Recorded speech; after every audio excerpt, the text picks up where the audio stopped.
সূরা ওয়াকিয়া আজকে আমরা বাংলা উচ্চারণের মাধ্যমে শিখব। তো অবশ্যই আজকের এই ভিডিওটি সম্পূর্ণ দেখবেন, একটু টানবেন না। আমরা যারা বাংলা দেখে সূরাগুলা পড়ি, কি কি ভুল করি সেই ভুলগুলো নিয়ে বিস্তারিত আলোচনা করব। আর যদি আজকের এই ভিডিওটি সম্পূর্ণ দেখেন তাহলে ইনশাআল্লাহ সূরাতুল ওয়াকিয়াটা আপনারা খুব সুন্দরভাবে সুশুদ্ধ করে পড়তে পারবেন। অর্থাৎ কিভাবে ওয়াকফ করবেন বা থামবেন, কিভাবে গুন্না মাদ অর্থাৎ টেনে পড়বেন, প্রত্যেকটা বিষয় বুঝিয়ে দেব। তো চলুন শুরু করি। আউযু বিল্লাহি মিনাশ শাইতানির রাজীম। বিসমিল্লাহির রহমানির রহিম। ইযা ওয়াকআতিল ওয়াকিআতু। দেখুন এখানে তাপেশ তু আছে, তো এটাকে ওয়াকফ বলা হয় বা থামার চিহ্ন বলা হয়। তো এখানে যদি আমরা থামি তাহলে এই যে তাটা, এই তাটা সাকিন হয়ে যাবে, তবে তা সাকিন না, এটাকে হা সাকিন বানিয়ে ফেলতে হবে। তো এখান থেকে ভালো করে বুঝে নেন, যদি ওয়াকফের অবস্থায় তা আসে এটাকে বলা হয় গোলতা, তাই তানিজ বলা হয়। তো এই তাটা যদি ওয়াকফের অবস্থায় পান তাহলে সে তাটাকে হা সাকিন করে ফেলবেন। ইযা ওয়াকআতিল ওয়াকিআহ। এখানে আমরা একটা ভুল করি, দেখুন ওয়া কি আ বলি, শুধু আ বলা যাবে না, আবার ওয়া কি ইয়াহ বলা যাবে না, বলতে হবে আইন। এই যে আইনের উচ্চারণটা চাপ দিয়ে বলতে হবে, আইন হা জবর আ, হামজা জের ই, জাল আলিফ জবর যা, জাল উচ্চারণটা জিহ্বার আগা সামনের উপর দাঁতের আগার সঙ্গে লাগাবেন। ইযা, ওয়াও জবর ওয়া, কফ জবর ক, আইন জবর আ, তা গে লামকে ধরবে, তা লাম জের তিল, ওয়া ক আ তিল। এখানে দেখুন বাংলাতে ইযা ওয়া কা লেখছে, ওয়া কা, তবে কা না, এখানে ক বলতে হবে। বাংলার সাথে আরবিটা একটু আলাদা। ওয়াকআতিল ওয়াকিআহ, এরকম। আবার বলেন আমার সাথে, ইযা ওয়াকআতিল ওয়াকিআহ। লাম ইয়া জবর লাই, সিন জবর সা, লাইসা লাম জেল্লি, লাইসালি, ওয়াও কফ জবর ওয়াক, এখানে কলকলা করতে হবে, ওয়াক, এরকম। লাইসালি ওয়াকআতিহা, হা আলিফ জবর হা, এক লিফ টান দিতে হবে, কারণ জবরের উপর খালি আলিফ থাকলে তাকে মাদ বলা হয়, মাদ হলে এক লিফ টেনে পড়তে হয়। লাইসালি ওয়াকআতিহা কাযিবাতুন আছে, তো এখানে যদি আপনি থামেন তাহলে বলতে হবে কাযিবাহ। এই বা গিয়ে তাকে ধরবে, তবে তা না, এটা হা সাকিন হয়ে যাবে, বা হা জবর বাহ, এরকম। লাইসালি ওয়াকআতিহা কাযিবাহ। আবার বলেন, লাইসালি ওয়াকআতিহা, ওয়াকআতিহা কাযিবাহ। দেখুন এখানে একটা বিষয়, ওয়াকফের উপর যদি এরকম মিম থাকে এর মানে হচ্ছে এখানে থামতে হবে। এই আয়াত এবং এই 3 নম্বর আয়াতে দুইটা আয়াত মিলায় পড়া যাবে না। যদি মিলায় পড়েন তাহলে অর্থের পরিবর্তন হয়ে যাবে। আপনি চাইলে এই দুইটা আয়াত মিলায় পড়তে পারেন, যেহেতু লাম আলিফ আসছে মিলায় পড়তে পারেন, এরকম। ইযা ওয়াকআতিল ওয়াকিআতু লাইসা লিওয়াকআতিহা কাযিবাহ, এরকম আপনি মিলাই পড়তে পারেন, সমস্যা নেই। কিন্তু এখানে এসে আলাদা পড়তে হবে, কারণ এই যে এখানে মিম আসছে, এই জন্য। তো আমরা এটা পড়ি, খ আলিফ জবর খ, এখানে খা না বলে খ বলতে হবে, খ ফাজের ফি, খফি। খাফি বলবে না, যদি বাংলাতে খাফি লেখা আছে তবে এই যে দেখুন খাফি লেখা আছে, খা না, এটা বলতে হবে খফি। দ জবর দানা, ব বলতে হবে ব। এই জন্য বাংলা না দেখে আপনার আরবিটা দেখে শেখার চেষ্টা করবেন। খাফিদাতুর রাফিআহ, খাফিদাতুর, এই তাগে রকে ধরবে, তার দুই পেশ তুর, খাফিদাতুর রাফিআহ। এখানে রাফিআ লেখছে যদিও, তবে রা না, বলতে হবে র, রাফিআহ। দেখুন 7টা 8টা হরফ আছে, সদ, দ, ত, জ, গইন, খ, কফ এবং হচ্ছে র। এই 8টা হরফ যখন জবর দিয়ে পড়বেন তখন বাংলাতে আকারটা উচ্চারণ করবেন না। যেমন এখানে খা বলবেন না, বলবেন খ। ফির দ বলতে হবে, দা বলা যাবে না, রা বলা যাবে না, র বলতে হবে। এরকম 8টা হরফ যেখানে জবর দিয়ে উচ্চারণ করলে বাংলা আকারটা ব্যবহার করা যাবে না। তাহলে হবে খাফিদাতুর রাফিআহ, রাফিআহ। আবার বলেন, খাফিদাতুর রাফিআহ।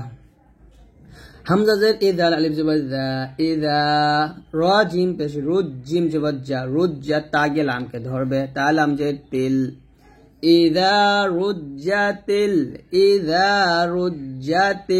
রুজ্জাতিল আরদু হামজা র জবর আর দদ পেশ দু আরদু রাজ্জা।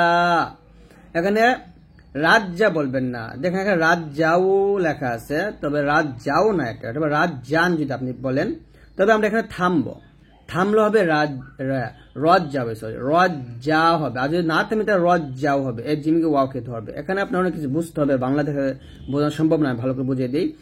যদি আপনি এখানে থামেন তাহলে ওয়াকফের অবস্থায় দুইটা জবর আসছে, দুইটা জবর থাকলে এক জবর বাদ দিয়ে আরেক জবর স্থানে রেখে এক আলিফ টেনে পড়তে হয়, এটাকে বলে মধ্যে আওয়াজ, রজ্জা বলতে হবে। ইযা রুজ্জাতিল আরদু রাজ্জা। আর যদি না থামেন মিলায় পড়লে, যেহেতু তানবিনের পর ওয়াও আসছে, এটা ইদগামে বা গুন্না মিলায় গুন্না করতে হবে, এরকম ইযা রুজ্জাতিল আরদু রাজ্জাও ওয়া বুসাতিল জিবালু বাসসা। দেখুন আমি এখানে থামি নাই, মিলাই পড়ছি, তাই এই জিম গিয়ে ওয়াও সাথে মিলাইছি, একটা জবর দিয়ে মিলাইছি। আর এখানে থামছি, তাই আমি এখানে একটা জবর উচ্চারণ করছি, অর্থাৎ বাসসা বলছি। তো এরকম আমরা বুঝতেই পারলাম যে ওয়াকফের অবস্থায় যদি দুইটা জবর আসে, তানবিনে দুই জবর আসলে, তাহলে এক জবর বাদ দিয়ে আরেক জবর স্থানে রেখে এক লিপ পরিমাণ টেনে পড়তে হবে। আবার ইযা রুজ্জাতিল আরদু রাজ্জা ওয়া বুসাতিল জিবালু বাসসা ওয়া বুসাতিল জিবালু বাসসা, এরকম। তারপরে ফা জবর ফা, কাফ আলিফ জবর কা, এক লেটার নেবে, ফা কানাত, নুন তা জবর নাত, এখানে হামস নিয়ে আসবে, ফা কানাত। হা জবর হা, বা আলিফ জবর বা, এই বাতে চার টান দিবেন, ফা কানাত হাবা। আম গুণ্য হবে, কি গুণ্য হবে? তানবিনের পর মিম আসছে, এটা এরকম বা গুণ্য। আবার মুম, এখানে নুন সেকেন্ডের পর বা আসছে, ইকলাব গুণ্য। এখানে গুণ করার সময় দুই পুরোটা মিলাবেন, আর মুং বলার সময় এখানে দুই ঠোঁটের মাঝে একটু ফাঁকা রেখে গুণটা করবেন, তাহলে হবে ফাকানাত হাবা মুনবাসসা। এই যে সার উচ্চারণটা, জিহ্বাটা উপরে দুই দাঁতের আগার সঙ্গে লাগাতে হবে, বাসসা। বাসসা বলা যাবে না, বলতে হবে বাসসা, এরকম। আবার বলেন ফাকানাত হাবাআম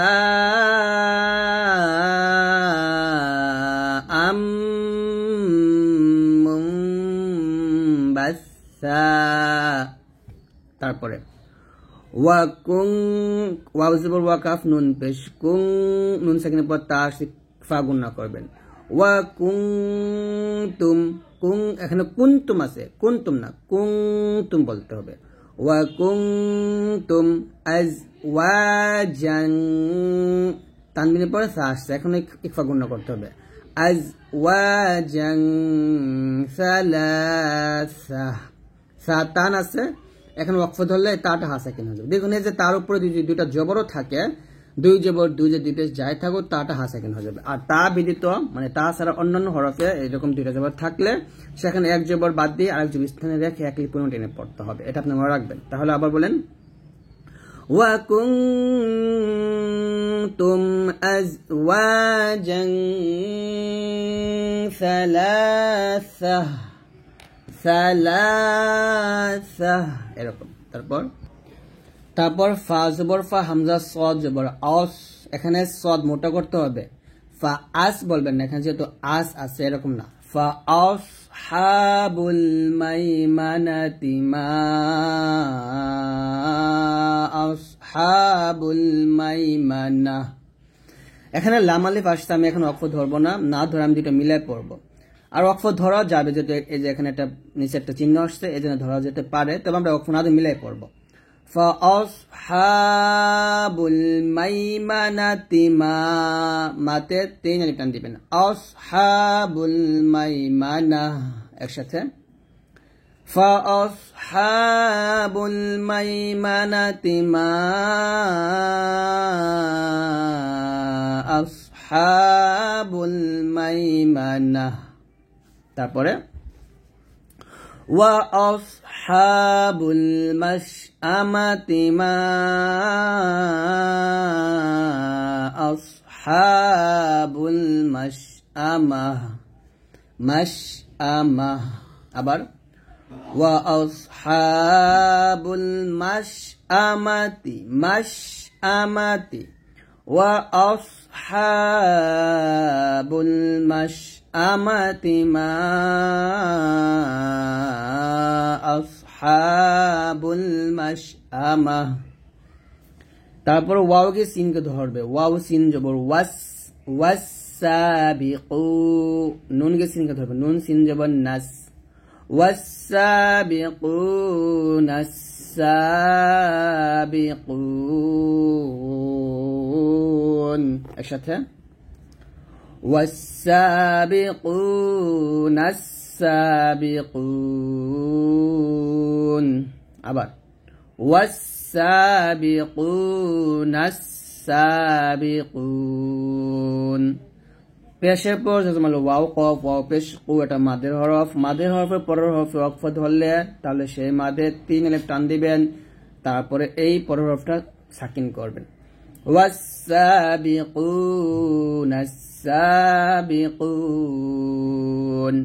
তো এরকম ভাবে আপনারা সুন্দর করে পড়বেন তো আজকে পর্যন্ত ইনশাআল্লাহ আমরা পরের ভিডিওতে আয়াত 11 থেকে শিখব তো পর্ব 2 পেতে অবশ্যই কমেন্টস করবেন আর ভিডিওটা অবশ্যই সবাই শেয়ার করবেন